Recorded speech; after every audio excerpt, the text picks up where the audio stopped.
everyone, welcome or welcome back to Higher Max. As you can see from the title of the video, today we will be discussing the final installment to All the Boys I've Loved Before, Always and Forever. So how has the time flown? How have we finished this franchise? Like my feelings, I do not deal well with the endings of things. If it was up to me, we would have at least 2 more movies. But before we continue on, do not forget to like, comment, and subscribe. It helps me out so much. And let's get into this video. I'm gonna rate these movies out for me personally. As I've previously said before, I love me a good coming of age movie. It always serves me all the feels. And if I was to rate this movie in between all other movies, because I'm gonna say this, the first movie has always been my favorite. I've watched it countless times, never gotten tired of it. The second movie, I've watched twice, and it's okay. I read the books, and so I can tell things that have deviated from the books and haven't. I've forgotten some stuff, but for the most part, I can kind of remember. First To All the Boys is my best rated one. That's my favorite one. Then I would say this last one comes in second place to me. And then the second movie is last place for me. Like, that's how I'd rate it. Like, I can see myself rewatching the first movie, rewatching the third movie, and I would only rewatch the second movie just so that I can see the whole franchise, but not because I enjoy it. Same thing with New Moon for me. I didn't like New Moon the movie that much, but if I'm rewatching the Twilights, I guess I'll watch New Moon, but it's not my favorite. Also, one of the reasons why this movie can't even be placed above the first movie is because where the hell was Noah Centineo's, Peter Kravinsky's, whoa. Like, that's one of my favorite things that he says, one of my favorite expressions that he has. And let me tell you when this could have been done. If you haven't watched the movie, this is a spoiler. But when this could have been done is when Lara Jean, I'm gonna sometimes call her LJC because I kind of like that nickname for her. So when LJ tells him about the fact that she didn't get into Stanford, we're gonna make it work, whatever. He could have been like, whoa, why are you tripping? Like, you know what I mean? I just feel like it could be in there. Like, no, why did you put it in there? I know that part wasn't even scripted. Like, why? I love when you say that. Anyway, for me, the theme of this movie was growth. Growth for everyone. Growth for LJ, growth for Peter, Chris, Kitty, her dad. I don't feel like Margot as much, but that's because I feel like Margot developed in the first movie when she broke up with her boyfriend and moved away to live her best life in Scotland. Let's talk about some of the things that the characters went through.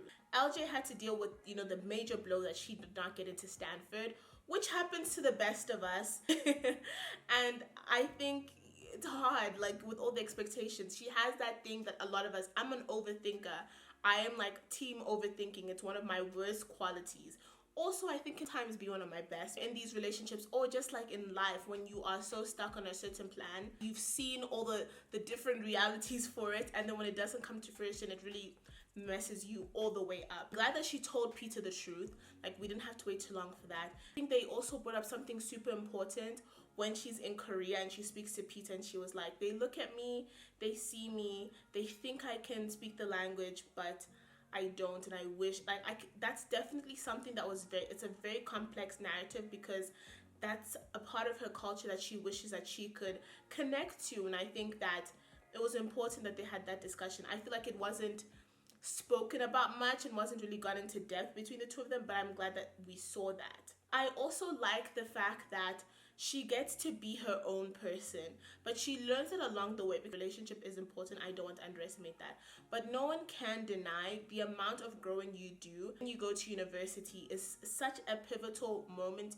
in your life that you don't want to make a decision just based off of your significant other, because you want to both make the decision that's best for you so that none of you resent each other. I just love the relationship. I just love how cutesy they are. Like, this is just teen rom-com coming of age things that can just only happen in the movies. One of my people who also had tons and tons of character development is my my man, the man of the hour, like our love, Peter Kravinsky. Like, I've been Team Peter. Like, I do not care about the justice for John Ambrose Brigade. You guys are on your own, because this has been a Peter Kravinsky stan account since the inception, since the books. I cannot be told any differently. If you have an issue with that, go cry to your mom, because I don't care. I am Team Peter Kravinsky all the damn way.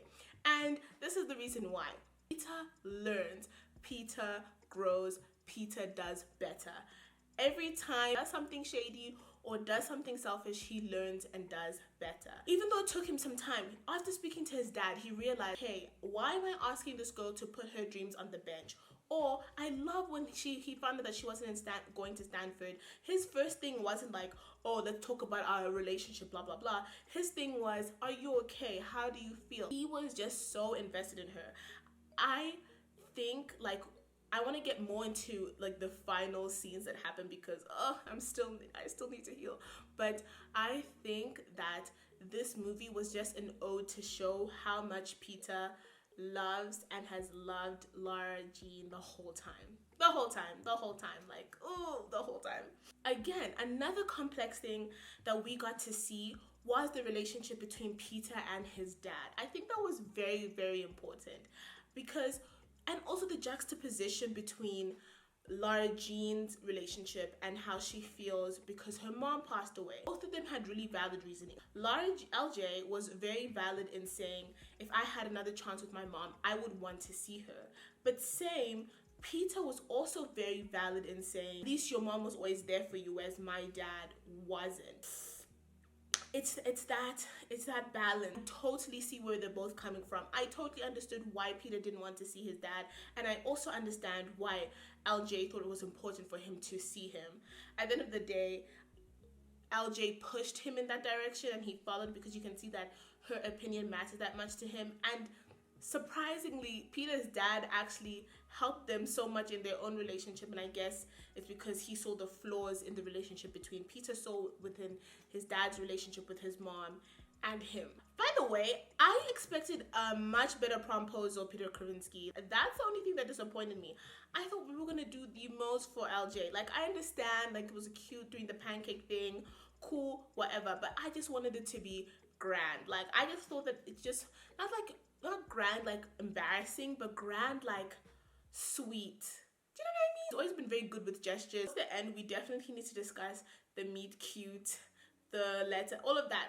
That needs to be discussed. That needs to be discussed. But we're gonna continue moving on. Like, we need to talk about Chris, and I know his name is Ross Butler in real life, but Chris, I love the relationship. I love the development of it. I love just even, you know what? Let's even talk about Chris, Genevieve, and Lara's relationship and how it grew and how it changed and how New York was such a huge turning point for them. Even when LJ went to ask Genevieve if she should go to NYU, like, girl, you know you wanted to go, but you just wanted that reassurance. I love that we saw that. I saw this really cool TikTok. When I find it, I'm gonna link it down below, about the whole color theory thing throughout the movies and like what the different colors represent and how the different meanings. Apparently the last movie didn't do as much of the color theory as the first two did, but I need to link it down below because I think it's a very, very interesting conversation to have about it. Kitty liking someone, her man's day. Kitty is literally, we need to give credit where credit is due. Kitty is the reason they were together in the first place. Kitty is the reason why they have gotten through a lot of fights, and Kitty's the reason why they've gotten back together. No, that's literally the tea. Like, no one can convince me otherwise. Like, that's the tea. Kitty is one of the major driving forces in their relationships. And I also love when she finally admits to LJ that she was gonna miss her. Like, I was like, oh my goodness, that's so cute. Bless her. She's being vulnerable. Let's talk about something that had me in all of my feels, all of my feels, because obviously, you know, from the prom scene, that's when we have our climax. They're breaking up, he doesn't see a future. Dude, LJ giving him the box was just the worst thing. The whole time when I saw the box, I was like, are you trying to say goodbye? Because you're not trying to keep any memories. What are you trying to do? Unfortunately, I felt bad, and this is not just her. A lot of people do that as well, wanting to sleep with someone or to be more intimate with someone in the hopes that will bring you closer, which doesn't always work. And I'm glad that Peter had the sense in that moment to be like, it's not gonna help us. But it comes back to the tent and Kitty's the one who tells Jean to go outside, and he, first of all, him writing the love. Do you guys understand? Do you understand the significance of him writing the love letter? Because Lara Jean has always been the one sending out love letters, and this is one of the first times where she is on the receiving end of it. Peter, like, you wrote your feelings out on that. Like, my heart, I was like, oh my goodness. And then the fact that there was a contract, the fact that they shook on it, the amount of foreshadowing, even the fact that he remembers how they met. That was a meet cute. Also, I don't know if you all noticed, but Jenny Han, the author of all the novels, was the principal in the scene where we see LJ meeting Peter for the first time. I love that he realized the significance and the importance of that they need to fight to be together, but fighting to be together does not mean that one of them has to give up their dreams or what they want to do. Even when I saw him driving to Stafford and she's in her apartment in NYU, I was like, a great message, especially for like younger people, that it is important to discover yourself. Anyways, I'm in my feels. I'm definitely gonna watch it again. Let me down below what your thoughts are if you're gonna watch it again, or if you haven't watched it, how? Why were you even watching this if you haven't watched it? Thank you so much for watching this video. Happy belated Valentine's Day. Anyways, do not forget to like, comment, and subscribe. It helps me a lot. Also, follow the socials, my personal page and my second page called Confessions of a Black Girl, and I'll be seeing you very, very soon with another video. Goodbye.